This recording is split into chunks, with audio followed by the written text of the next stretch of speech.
the scene when they reveal the alien at the doorway and it goes. And I was like, oh, jump scare. It actually got me. It got me. The movie got me. I will tell you. It didn't. It didn't get me. Well, sorry. Cinematic fantastic. Klaatu, Barada, Nikto. I'll show you who I am and what I am. Bitten by a werewolf and lives, becomes a werewolf himself. Open the pod bay doors, Hal. I'm sorry, Dave. I'm afraid I can't do that. It's alive! It's alive! It's alive! Hello and welcome to the Cinematic Fantastic Podcast. I'm your host, Jason Weatherford. And your other host, William Weatherford. Get ready for opinions, dad jokes, and bad jokes as we watch and review sci-fi and fantasy films from the classics of yesteryear to the new favorites of today. Welcome to Cinematic Fantastic. This is episode 58 of our podcast. We are getting toward the tail end of season 3, and it feels so good. Tonight's film is The Thing from Another World, directed by... I'll tell you later.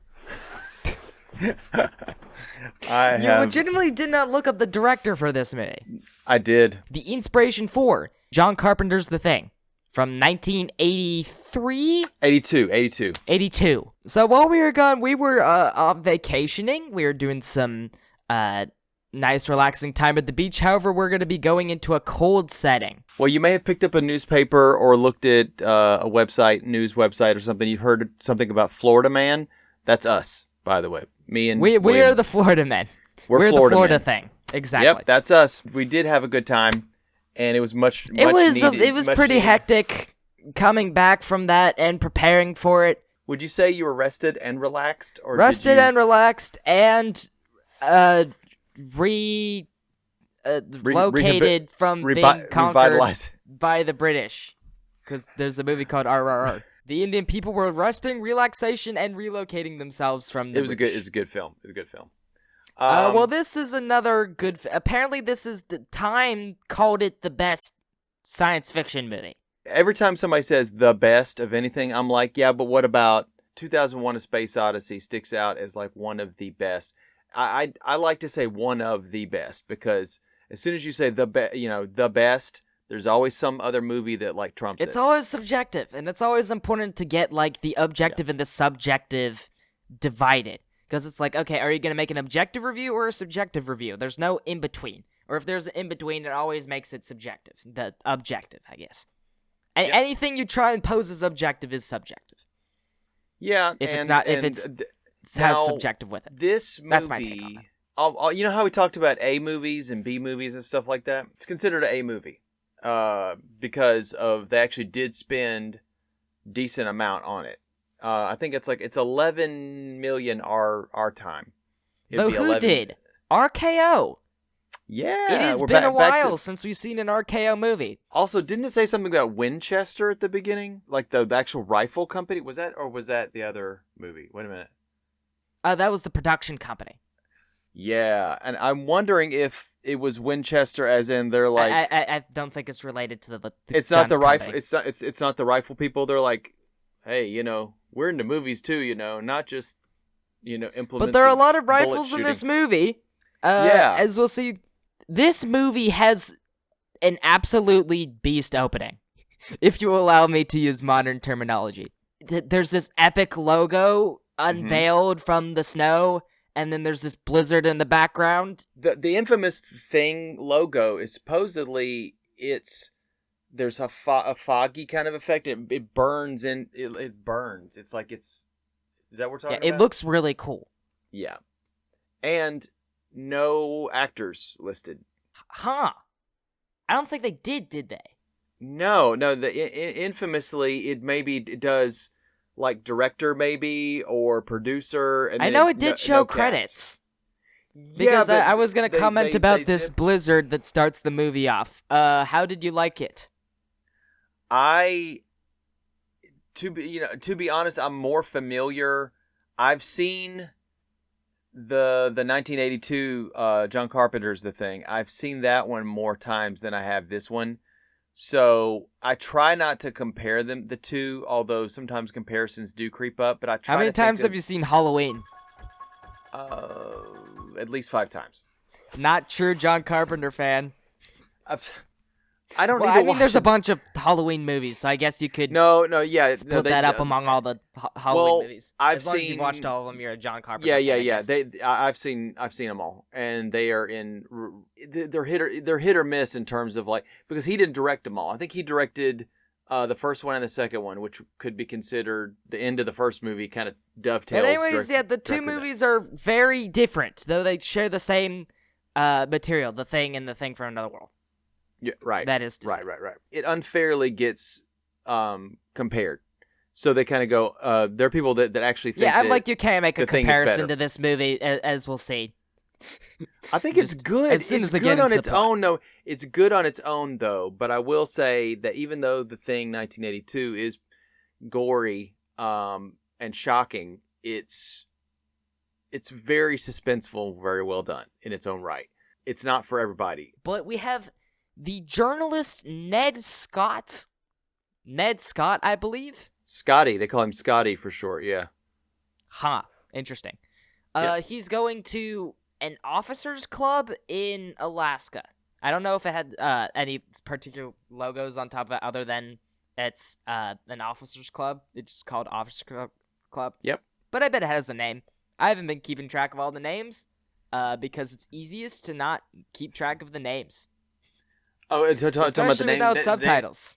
Are you talking about the names of the characters as well? Yes, the 'Cause- names of the characters. I did not write a lot of them down, except for the protagonist, really. No, I mean, I think there's the main guy is Captain Hendry, Scotty, Hendry, Dr. Carrington.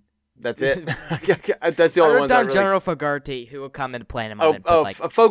Fogarty. Okay, so Anyway, the we're in Alaska. The officers boys club. are playing poker, talking about women. There's a lot of casual conversation in this movie, of which I did not keep track of it, but it's really good. Like when they hit the 50s, they really got into casual banter. This is actually not prevalent in all 50s movies. This style that they use in here is quintessentially from the producer Howard Hawks. He has this style.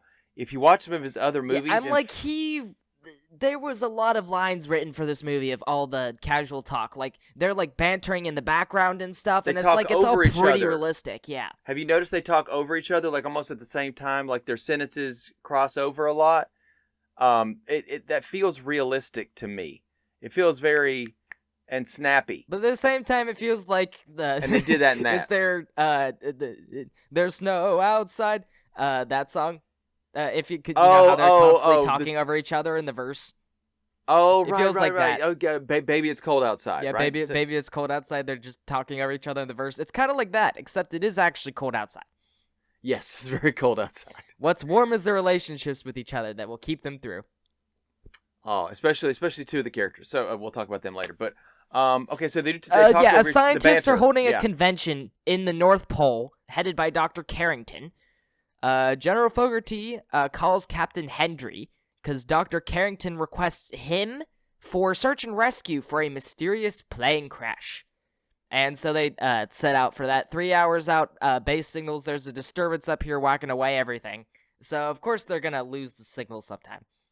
Yeah, and also that isolates That's them a common lot, too. trope. It is just we're losing signal here. But it's not, it's pretty okay right now. It's totally not going to get worse. They have to kind of figure things out for themselves, as you'll see. But yeah, you have to isolate people, and you got to make But it at the where same time, there's there's a lot of no people help in this coming. place still. So it's A lot it more. doesn't really come into play other than a lot more telegrams. people. No, okay. In the original short story, who goes there, and in this one, there's a large majority of people that gets whittled down, But in the 1982, the thing I'll say real quick, It's a cast. It's there's a like smaller 7 people. smaller cast. The smaller cast actually makes it more. I mean, it's maybe like 10 people or whatever, but it makes it more claustrophobic. There's the word. Once they land, they meet all the scientists and colleagues and this female secretary love interest by the name of Nikki Nicholson. Nikki Nicholson. She's barely in this movie though. Yeah, Like, but toward the but beginning the and then toward the scenes- end. Yes, and the middle too. There's a middle part as well. The beginning, the middle, and the end. So I guess she is in it pretty much after all. But because three makes the mark. But And her banter That's not with Hendry is great. I liked it. I thought it was, and you know what? Howard Hawks is they great. were it's cold. They were baby. It's colding outsiding a lot. Baby, it's cold outside. These octopus arms wrapping around me. Yeah. There's even the part where she said Splitting up dogs. Yeah, he was saying you were too. She was saying you were too handsy. Well, we're skipping all over the place, but we'll get. Yeah, we basically, a lot of these men, they talk about women a lot and how to get women, and even still at the very beginning when they were like, "Wonder who was on that mysterious plane crash? It surely wasn't a woman, a hot babe on that." Could be Russians. Crash. Could be Russians. They're always the Russians. It could be the Russians or the Canadians. I'm like, they're three-dimensional in every other aspect other than they like women. Yeah. Well, there's two women on this base, and that's it. There's Mrs. Chapman, and She appeared like once. Yeah, she's the wife of a Dr. Chapman, and that's about it. Yeah, So- she's one of the doctor people. So we do learn from Carrington, who honestly is a pretty he would be a doctor in Doctor Who, I'm sure. Everybody else is like these button-up kind of soldiers and rough and tumble, and he's got this, got this turtleneck on, and he's got the little goatee, which in the 50s was a thing. To me, he looked like if Lin-Manuel Miranda was blonde. They fly up to the crash site. You know what the immediate thought I had once I saw the outline, or when they saw the outline of this UFO, basically? I thought it was like the shape of the Naboo Royal Starship from like Phantom Menace, because it has the round bit and then the long part. Maybe it's like that shape, but then that's just a skid mark though, because they go up to it with sled dogs. So like, oh, it's a skid mark, and the snow was melted with intense heat. Yeah, but then it refroze over, so that's why it looks like it another does. thing is they were like, I wonder what was the shape of this plane, and then they like separate out, and then like dramatic music plays, and they're like, whoa, it's a circle. It's a And I was saucer. Yeah. I was Everybody like, was like- okay, Everybody's into saucers.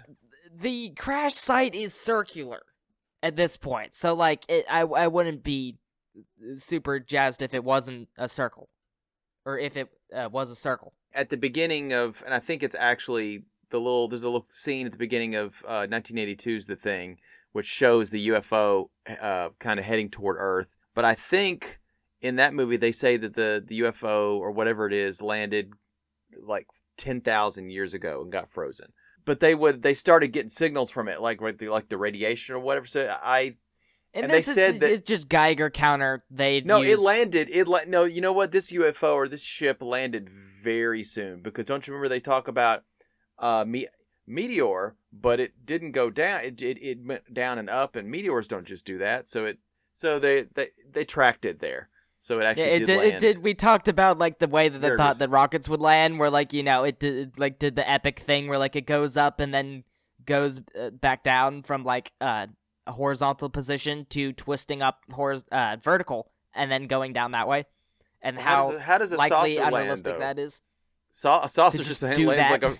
like a frisbee tossed and nobody catches it. That's what the saucers just. The land thing like is, a it's like, pizza. it's a uniform object. It's not an oblong object. So, like, why would it need to, like, shoot up into the sky and go back down?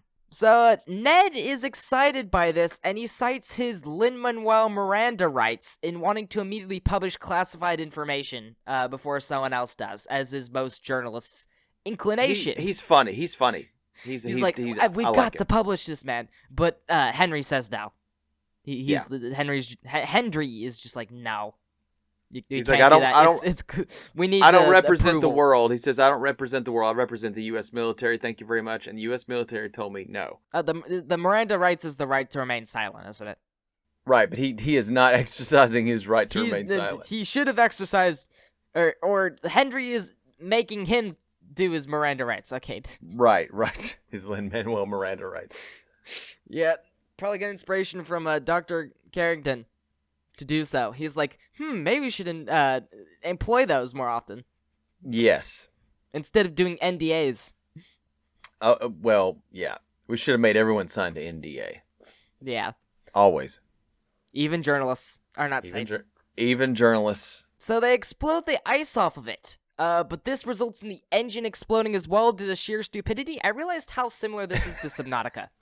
Because when the ship crashes in the game Subnautica, it emits radiation for a while, and then eventually the engine explodes. Except they did it on purpose, or rather, they were just really stupid and didn't realize that would happen by exploding it.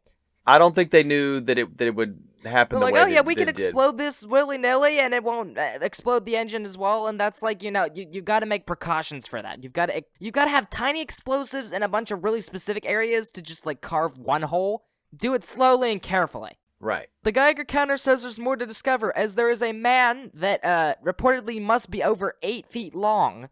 And I'm like, well, that would be 8 feet tall, but He's been ejected from the spaceship and quickly trapped in ice. So, as they fly back, they cut him outside of the ice. The crew's chatting in the cockpit, according to an Air Force magazine with an unnecessarily lengthy preamble for someone to quote. Do you want me to read out this entire passage for comedy? Yes. Okay. Department of Defense, Office of Public Information, Washington, D.C., December 27, 1949, Bulletin 429-49, regarding Item 6700, Extract 75,131. The Air Force has discontinued investigating and evaluating reported flying saucers on the basis that there is no evidence. All evidence indicates that the reports of unidentified flying objects are the results of 1. Misinterpretation of various conventional objects. 2. A mild form of mass hysteria. 3. That they're jokes. In other words, this long quote is just, we don't think they exist. Well, they changed their story. He literally goes like, later on. What passage is it again? And then he repeats it again, and he goes like, that one. Yeah, a lot of these things were new at the time, investigating for UFOs and publishing them in the news and getting famous off of them, and like the government going, they don't really exist. But still, it's a lot of time to devote to this one scene for like just that. So did they brought it back. The ice cube. In an ice cube. Henry. I'll just say it as Henry, whatever, I don't care. He orders to break the window and let the cold into the storeroom so that it doesn't thaw, because the storeroom is at a set temperature that is hotter than outside. He sends all the guys off to sleep in shifts. They are like, you don't have authority, but he's like, he does that. The one name I did write down was Tex, who was the guy who does the telegrams, because he's important to the plot. Of which Henry goes to. He has received a telegram from Fogarty, with basically to withhold the newspaper story, which is what Henry said earlier. He said to remove the UFO from the ice. Also that the HQ is grounded, that the signal is kaput. Because he goes like, is grounded. Help. ... And there wasn't anything else. So and they said, yeah, make sure you can get the UFO, and they're like, it's like, surely we didn't predict this. We destroyed it. Sorry, don't tell him. Don't tell him at all. Not that they can really. Right. A man comes back from the shift. He's spooked about the aliens' eyes because he saw them, and so he covered it with an electric blanket, which is interesting. So you're not supposed to thaw this thing, but you're thawing the thing. Yeah, that's the one thing I was wondering, because upon the next shift, there's this new shift man who, what I think he did, he unplugged the electric blanket in favor of a desk lamp. And then that causes it to start thawing.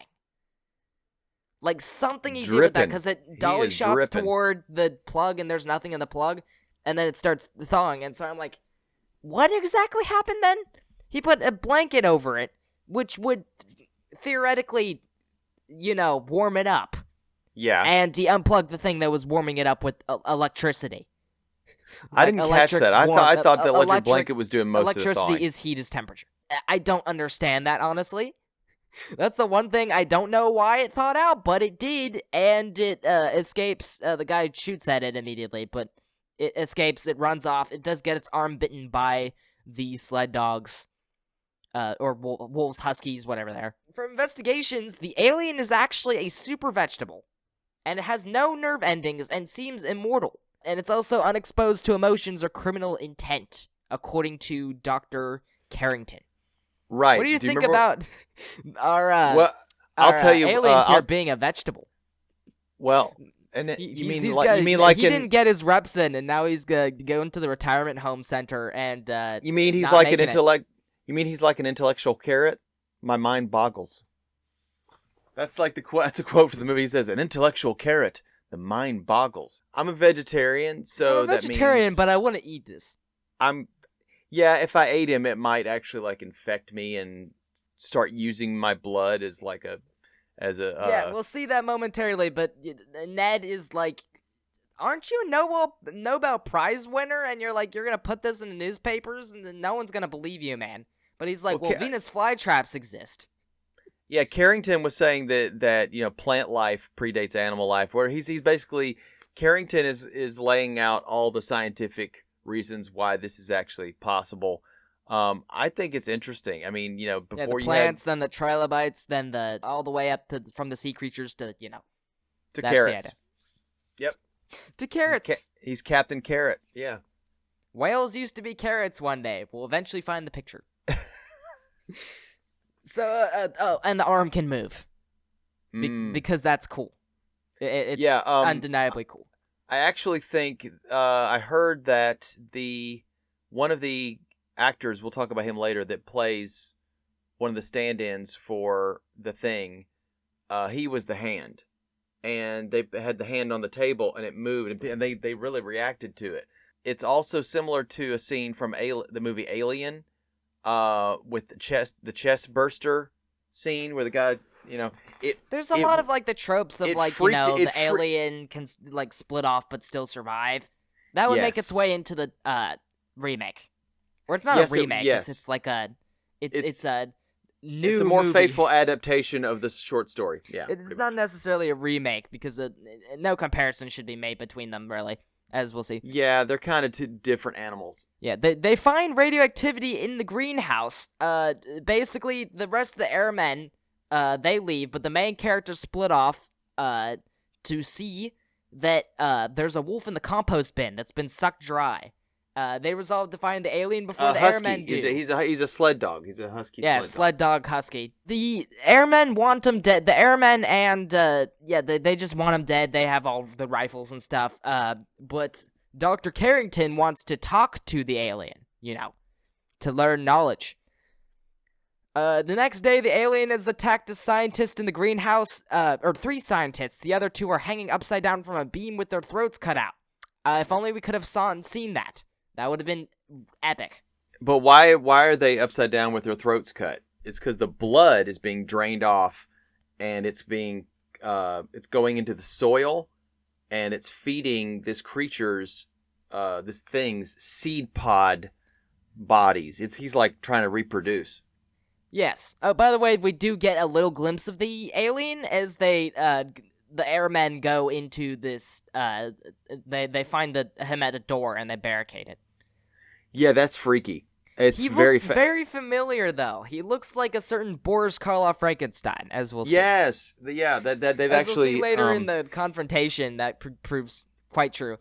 Well, the director actually edited out a lot of the close-ups because he felt like the makeup worked better the further away you were. It was more mysterious. And like when it's in closer, shadow. When it's closer to you, you realize it's not Boris Karloff in the role. Well, it looks more human. It looks more like a human in makeup. I mean, if they didn't credit the cast at the beginning, then that would have extremely upset Boris Karloff.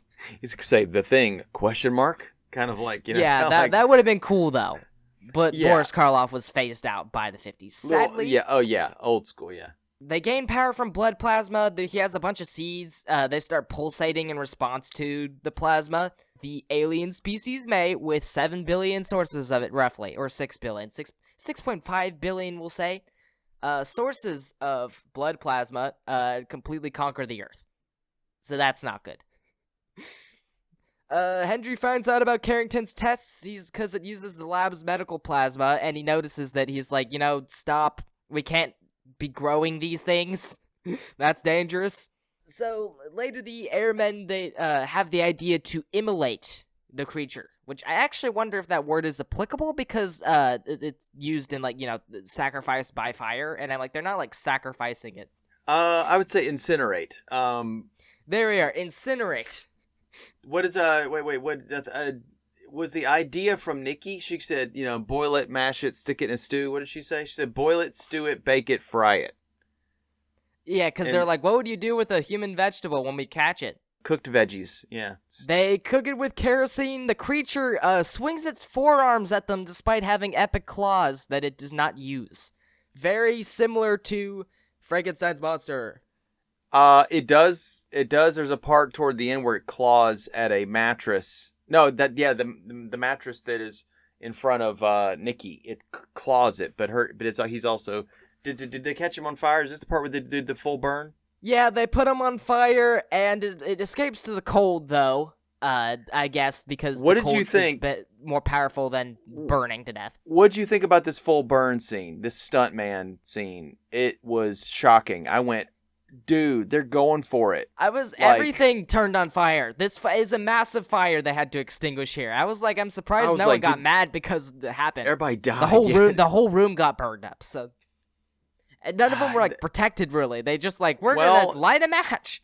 Well, the guy who, I think his name was Tom Steele or something like that, he was the stand-in for the monster. And he had, like, a full protective suit. He had a fiberglass helmet mask that looked like the face of the creature. You know, nowadays they use, like, a cold gel.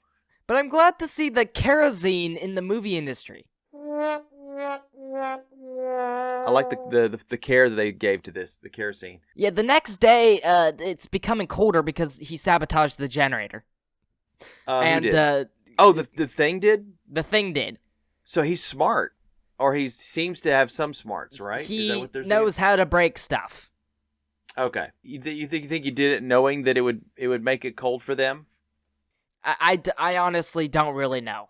I'm like, maybe it would have, like, felt the heat and then, like, gone closer to it, but then, like, being so big it would destroy it. It's becoming really cold the next morning, and Carrington objects to orders from HQ that by all means necessary, life should be preserved, do what is necessary against the thing. He's like, no, knowledge is more important than life. And I was like, just like how the egg is more important than the chicken. And then I thought that analogy does not actually work that well, because it's like the egg is a living thing that turns into a chicken. So it's like the knowledge isn't living, necessarily. How is knowledge important when there's no man to have the knowledge? If it's like, if you gain knowledge to lose your life, what is the worth of that? Well, they're saying if we kill this alien, we'll never learn what this creature might know. But if the alien kills you, then he might have cures for cancers. He might have, you know, all kind of knowledge. But he's trying to kill us. And no, he also says he hasn't done anything wrong. Everything he's done, the thing, he has no criminal intent. Everything is because we did stuff to him. Though unfreezing him, I guess, was one of those criminal offenses. Yeah, this is coming up to the last parts of this movie as, I guess they, like, attempt to ambush him because he'll come back to the greenhouse again. Right. For more sustenance.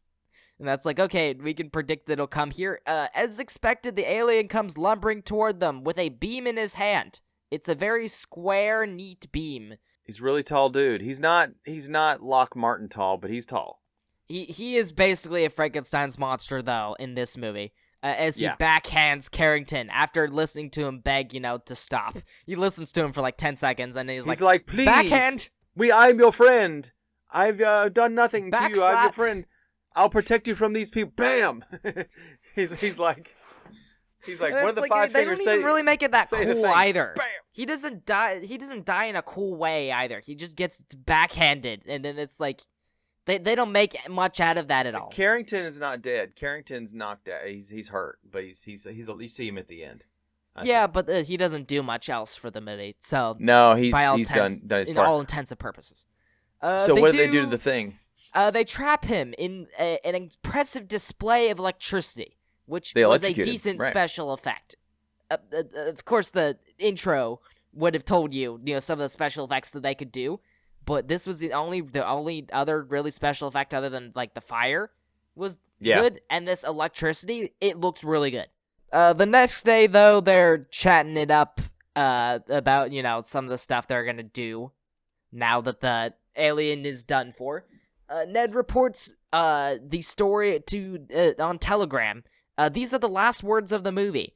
I will read it out to you. One of the world's greatest battles was fought and won by the human race. Really, you just ambushed a guy, for all intents and purposes, that does not have intelligence.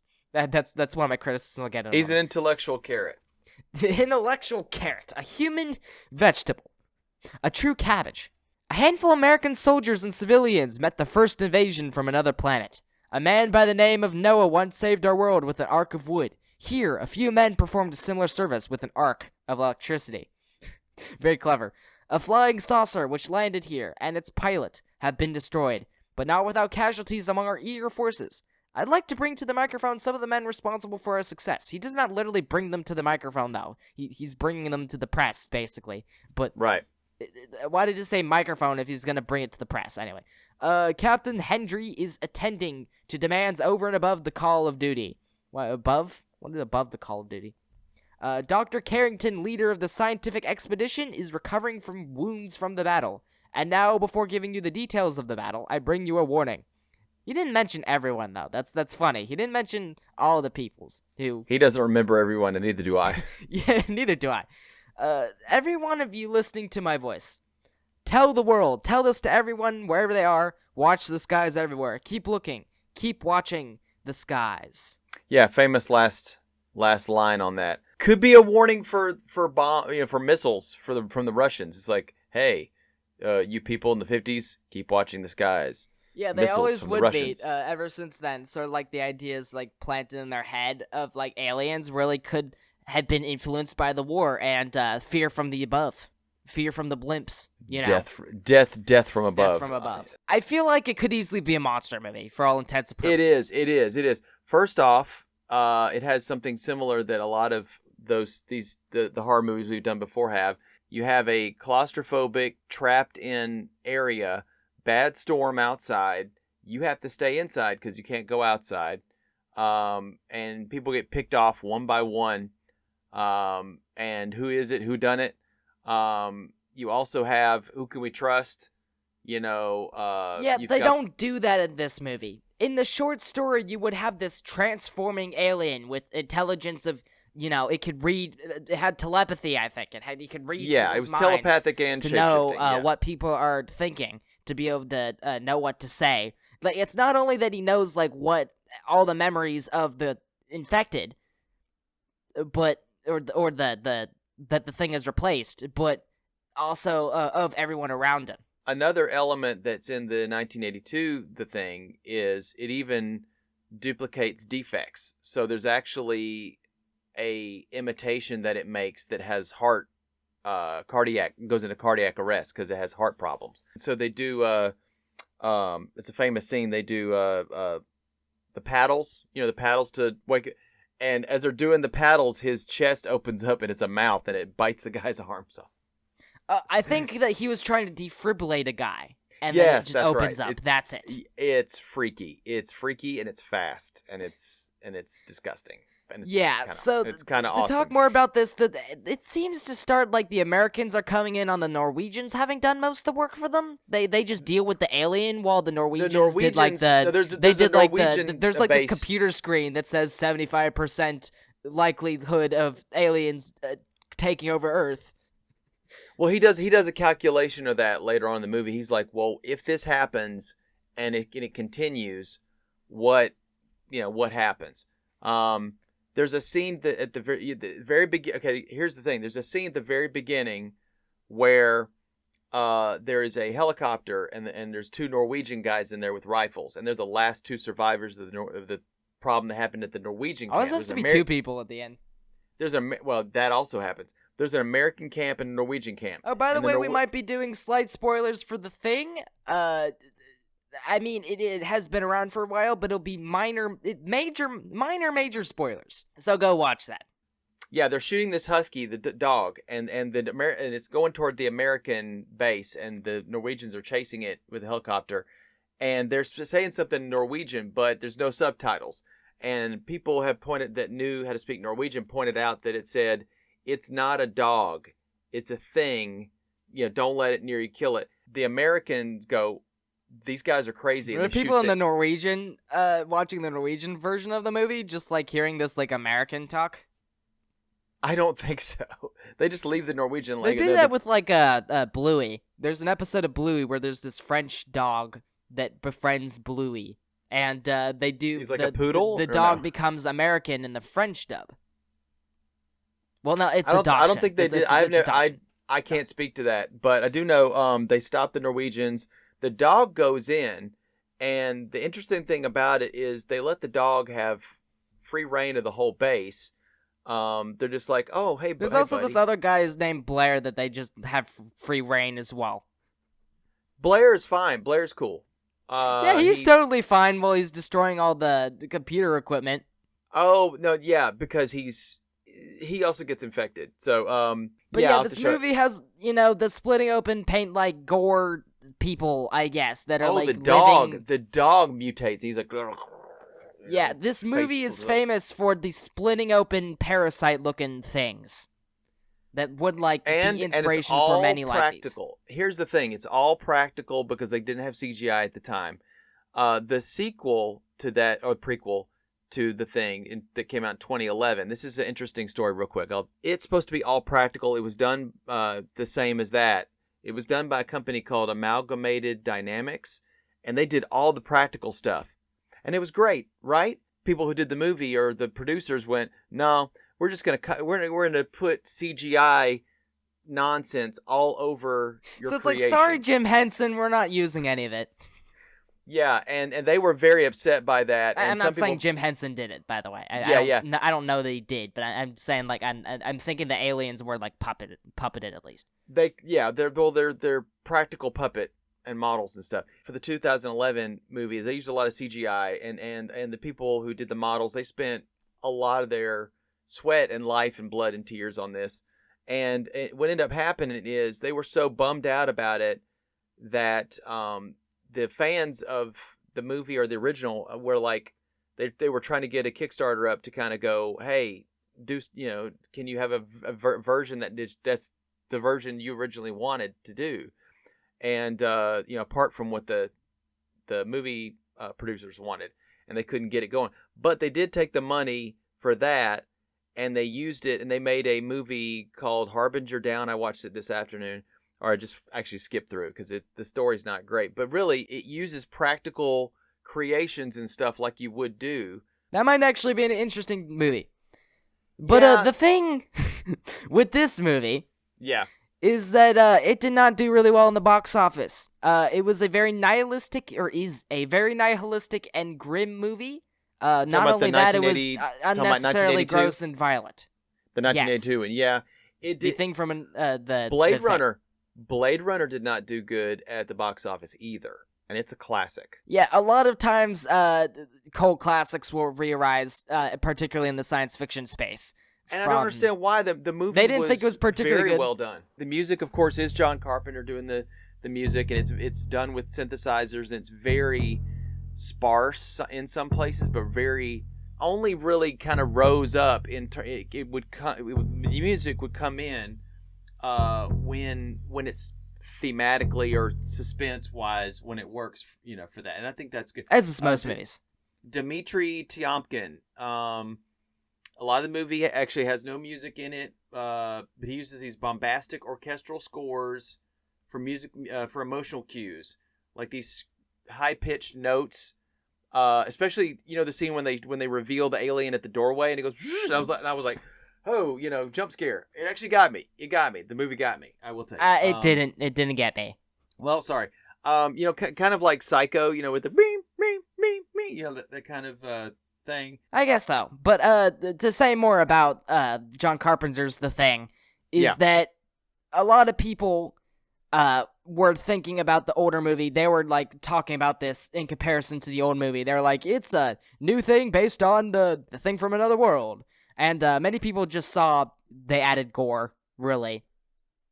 Yeah, no, what they did is they unfairly compare. This movie was Baby's first sci-fi film, was the idea. They were going, the short story is too scary, so let's take it down a bunch of notches and make it so that the monster, for all intents and purposes, the monster is only there for a couple times and literally just backhands people and is quickly defeated. Right. I can't believe when you think about it how much this is like just they're trying to introduce people into sci-fi. Yeah, and honestly, that's why these are formative classics. I think these are movies that almost all the other movies kind of I don't think it's a really great film. I mean, it's good. It's good, but I think there's better ones to come. It's it's very simple. The Thing, John Carpenter's Thing was really simple, but the thing is, it had a good hook, which was that they're imposters, and you don't know who's who. Ambiguosity, paranoia. That's always good. Yes, isolation. Also, another theory: there's nothing really like John Carpenter's The Thing in the era that it was in, save maybe Alien. If I had, yes, in 79. You think Alien holds a lot more over that movie? There's a lot more movies that copy off of Alien than and copy off of it and reuse bits. Yeah, Alien goes more places and that has this developed like plot and everything. The Thing, the whole thing about shape-shifting, just a whodunit. Things taking over. In fact, we're actually going later on in future seasons, we're going to do Invasion of the Body Snatchers.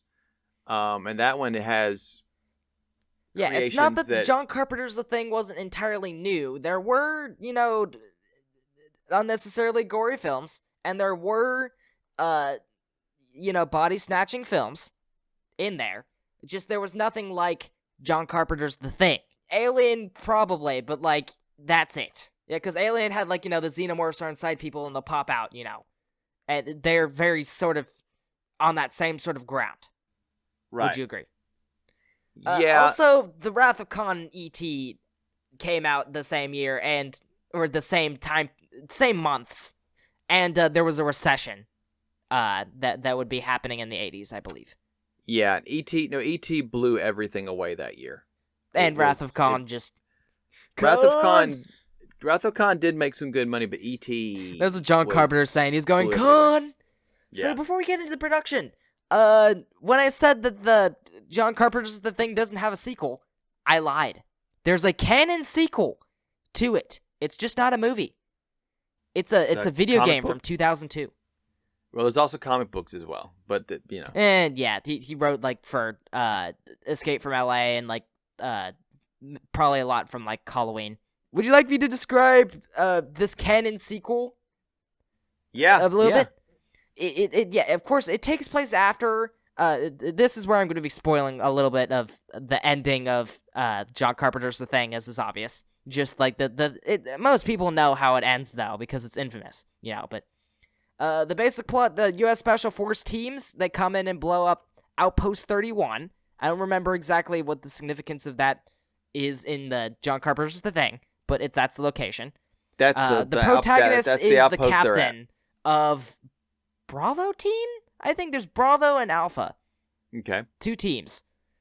There are these living limbs of the Thing called scuttlers, and they are seen attacking the Norwegian camp, even though they blew up Outpost 31 that was where all the stuff went down in the previous movie.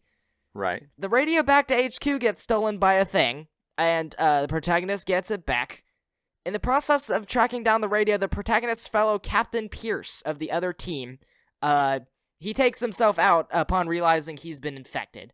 So that's the protagonist has some emotional connection to all this now. Right. The protagonist, what's his name? I think it was Blake. What's the name? He finds out there's this Gen Incorporated, led by Sean Faraday, who was actually voiced by John Carpenter himself. I thought that was interesting. Sean Faraday experimented on the Things as part of this. For what exactly, we don't know until we get the big twist once he rescues Faraday that the commander of both of these teams infected himself to turn into a bioweapon. And so he kills Faraday. Turns out that Gen Incorporated were making a type of thing that is a bioweapon. Like a new race called like the Cloud Virus or something. The commander infected himself with the Cloud Virus to cure his cancer. Which is funny that you mentioned that earlier. He's curing his cancer with this to turn into a bioweapon. Boy. Yeah. The protagonist is immune to the Thing virus. Funnily enough. Thank goodness he can't, the protagonist has to have the plot armor. Basically, like, the commander, Whitley, I think is the name. He has, like, his Black Ops forces as well as, of course, the Thing forces. The Scuttlers and the various types of enemies. He defeats them. He also gets help toward the end with defeating Whitley in, like, his Thingified form from McCready. McCready. Played by... Who was one of the two left over at the end. Which is interesting that might be implying that Childs was the Thing. Although the Childs appears early off in the game as he dies by hypothermia. So that's like the one thing that's like, was he the Thing and he died? Like, that's my theory. Or were none of them the Thing and my it's a theory that I kind of go with is that of the two people at the very end that McCready is not a Thing and that Childs is a Thing. It was Childs. Well, yeah, and they're just going to stay there. People were saying one of the things was that the breath does it, and McCready was I don't think almost the breath... smoking with the amount of breath, and Childs was barely. I don't think the breath is the real... one clue supposedly they were talking about the flashing of the eye, though, which was light in the eyes. discredited. There's the light in the eyes. That was discredited. He was like, okay. The director literally, I think he went like, go tell the person who sent this that he's full of it. The game did get like a pretty good reception, and like the interesting thing about it is that it's a multiplayer game wherein you're like part of a couple squad people, and any one of them could be infected by the Thing. That's interesting. Like you're helping each other out, but also one of you could be the Thing. So like you're playing a tiny game of Werewolf Among Us for the modern people. Yeah, I feel like that's really interesting though. Like it's like you have to take a chance. It's part of the gameplay, and I guess that's what struck with people. And it's actually getting a remaster late this year. I heard about that. Yeah, the better graphics, right? It looks basically around the same. Although I think it got like flack for like one of the characters in a cutscene was floating, and they're like, well, that might get solved out, but who knows. What did you think about the canon sequel? I feel like that would have been a great direction to go for like making it a bioweapon, I guess. Because the previous film was don't think more so. Honestly, singularly focused, but at the same time, yeah, it's very gamey. It's like, of course they would make this a bioweapon. Yeah. It's like the logical conclusion. I've seen the Thing quite a few times, the 1982. And I don't think it needs a sequel. It's so good just on its own. It doesn't even need a prequel. It doesn't need a remake. It just is, and it's still have that effect on you years later, and that's what I would call a classic. But let's talk about the Thing from Another World, and who wrote or directed this thing. Well, I will tell you. Who would not put this abomination onto the world? No. By abomination, I'm referring to the Thing itself, not the actual movie. Okay. Ha-ha. So, producer, screenwriter, director Howard Hawks was believed to have scripted it along with Charles Lederer and Ben Hecht. I will tell you this, that Howard Hawks, he's known for Scarface 1932, which we saw. Some rom-coms like Bringing Up Baby, His Girl Friday, which I watched with all y'all, I think, at one point. There's a noir in there, The Big Sleep. There's also Western, Rio Bravo. So here's the thing. The noir aspects of it with the dialogue and the overlapping dialogue is really big. I saw His Girl Friday, and I liked the dialogue was very snappy, and it gives that kind of... But that was 1940. It wasn't 1950s. That was 1940. Here's the thought. It says that the director is Christian Nyby, okay? But most everybody that's on the set later on would say, yeah, he was the director, but the guy who was mostly in the reins of doing a lot of the directing day to day was Howard Hawks. He was working through the script with us and doing rehearsals with us, and he was pretty much the director. The story is that Christian Nyby and Howard Hawks were good friends, and Christian Nyby needed to get in the Screen Guild, and he had to have a director directed by credit. And so he goes, "Okay, I'll give you the credit on this one." And he's like, "Cool." But Howard Hawks was very involved. His fingerprints are all over this movie. But there's something where somebody had rumored to say that Howard Hawks was a little weird about having his name on a, kind of a sci-fi movie. He's like, I don't know if I want my name on a sci-fi movie, but That might be the thing, that he's not so inclined to like the sci-fi genre, but he's like, I'll try it out anyway because, we need to draw more people to sci-fi and this might be a bit interesting to try, Yes, absolutely. So that's kind of the story. He wanted to make a sci-fi film, that. but he didn't want to make a sci-fi film. Okay, let's see. He wanted to Hawks... capitalize, I guess, on the idea of the hunt for UFOs. Okay, so his trademarks: group dynamics, people working under pressure, the blending of humor and grim seriousness. Yeah, so those last two, yeah. It really, it's basically Hawks. I would just say it's a Howard Hawks movie in terms of the way he does things. I feel like though you don't gain a connection to like any one character really.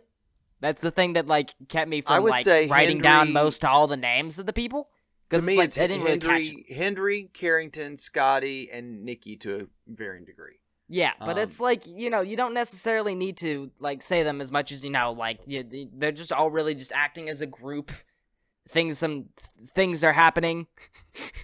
Things are coming. I don't know if the thing represents communism. Yeah, it's the idea we're talking about of like watching the skies because there might be like, the enemy out there. Well, you get science versus military, and I guess the military would be like that good old US of A, and Carrington represents science, and you get the military versus the science versus all that in the Godzilla movies too. You get the science versus military kind of parts to it. Yeah, but it's interesting to see like another perspective on it because like the Americans are constantly like worried about one enemy, and like the Japanese don't necessarily, I guess, have an enemy at the moment, so they take like a more naturalistic Shinto, I guess, sort of idea of it.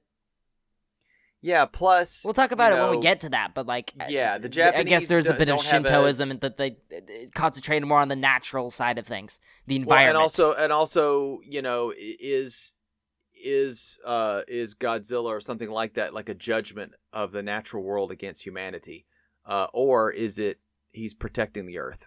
I mean, it goes back and forth. I guess women at the time were like, okay, we got somebody, but the female lead, played by Margaret Sheridan, she gives as good as she gets. She's very, I really like her personality in this. It's a shame that the actress didn't do too many things after this movie. She got married too early and then divorced, and then all these other issues happened to her. And some directors were like, well, she was never the same. We found a lot of actresses, do you see, where it's like they did lots of movies or did good amounts of it. Then they got married sometimes to somebody in the field, in the movie business or theater or something like that, or producer or something. They got married and then they quit, and they just went back to being a wife or whatever and travel. I can't tell people, I can't say, disclaimer, we're not arbiting whether like someone gets married or not. We're not like arbiting whether you should like get married. You can get married if you want. You cannot get married if you want. Like you have no obligation to either. Yeah, I'm not saying that, she decided just to not have a career anymore. It's just, look, for some women at the time, it was, they put their family first and said, hey, he's making all the money. And you have every right to do that. I'm going to take it easy. Yeah. I'm gonna go from talking to about Margaret Sheridan, and then we'll talk about James Arness. James Arness his most famous role is not of the Thing from Another World, the Thing monster.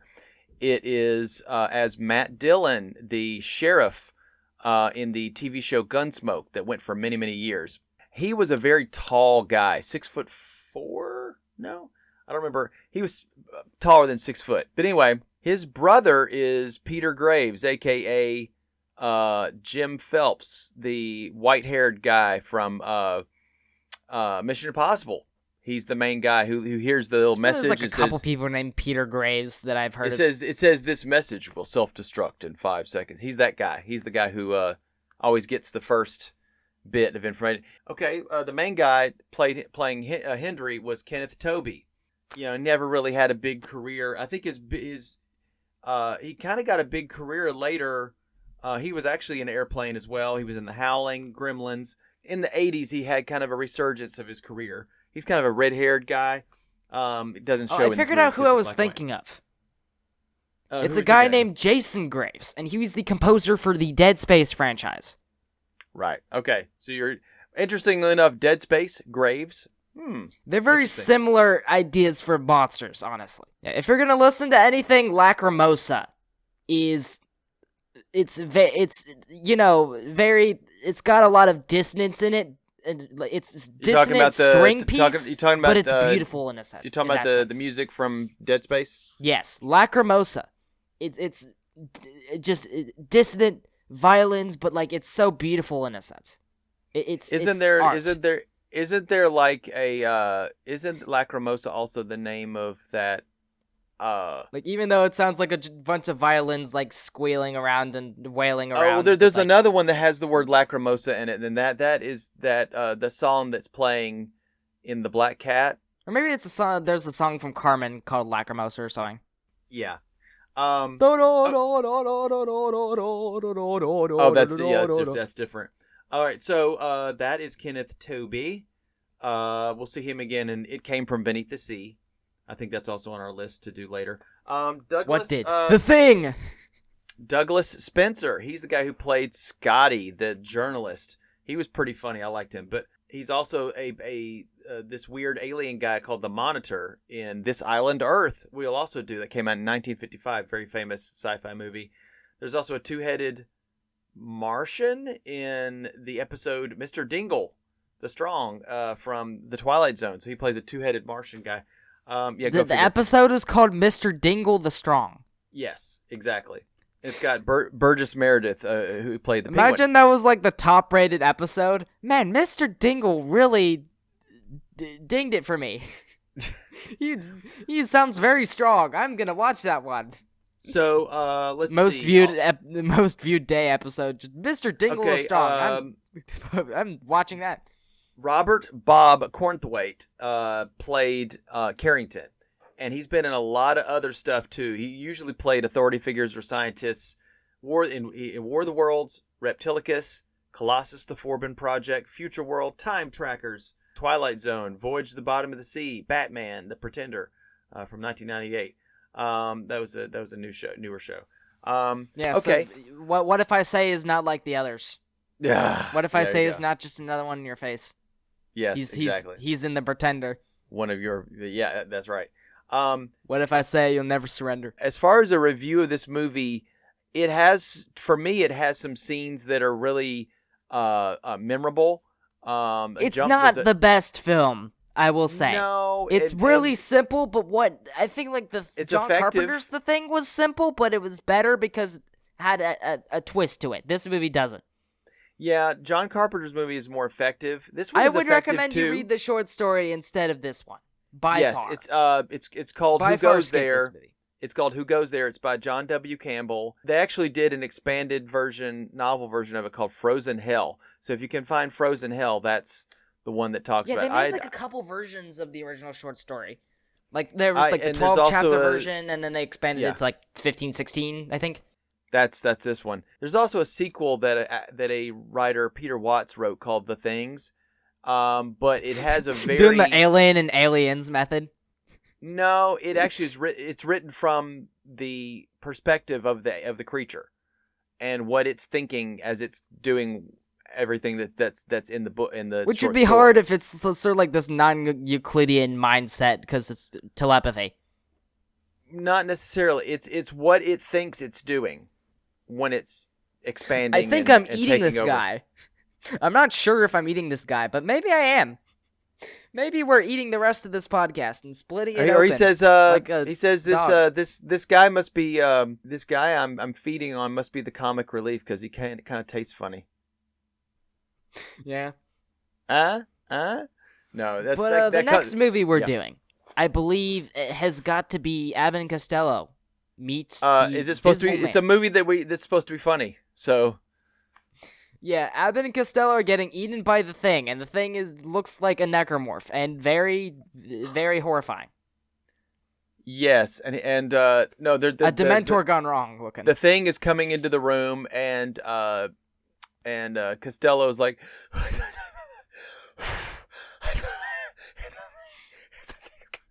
You know the funny thing. You know the funny thing was we record this on Zoom, which is a lot of like the disconnection issues sometimes that happen with that. But like, I heard none of that, so I'm sorry. No, I was. Well, I was could you saying say what you were saying? I was saying that Costello would be doing that whole thing that he does, where he does that whistling thing, where he's trying to whistle. Yeah, okay. You'd be the whistling, thing is but coming. no one would respond.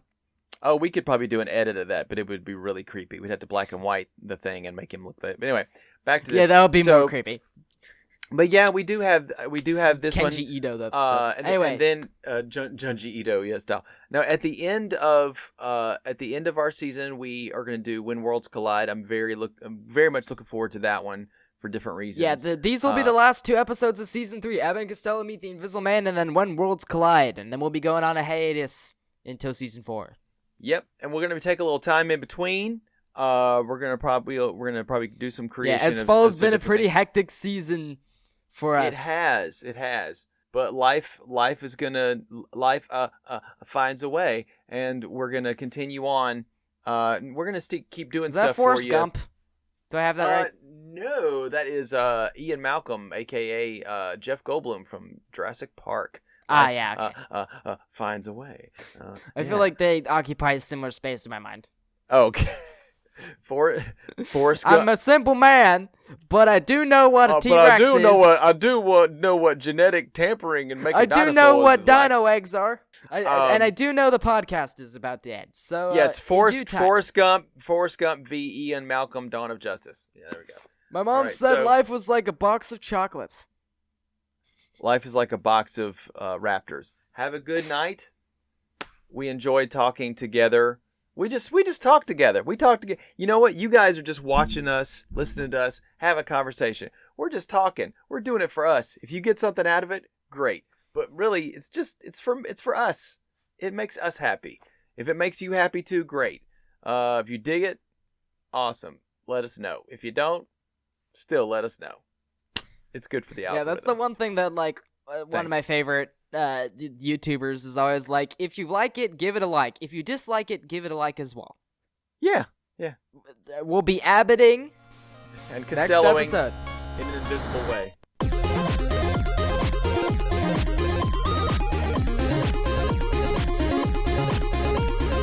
Thanks for listening to Cinematic Fantastic Podcast. Click here and here for some more excellent content. Hope you'll enjoy it. See you soon.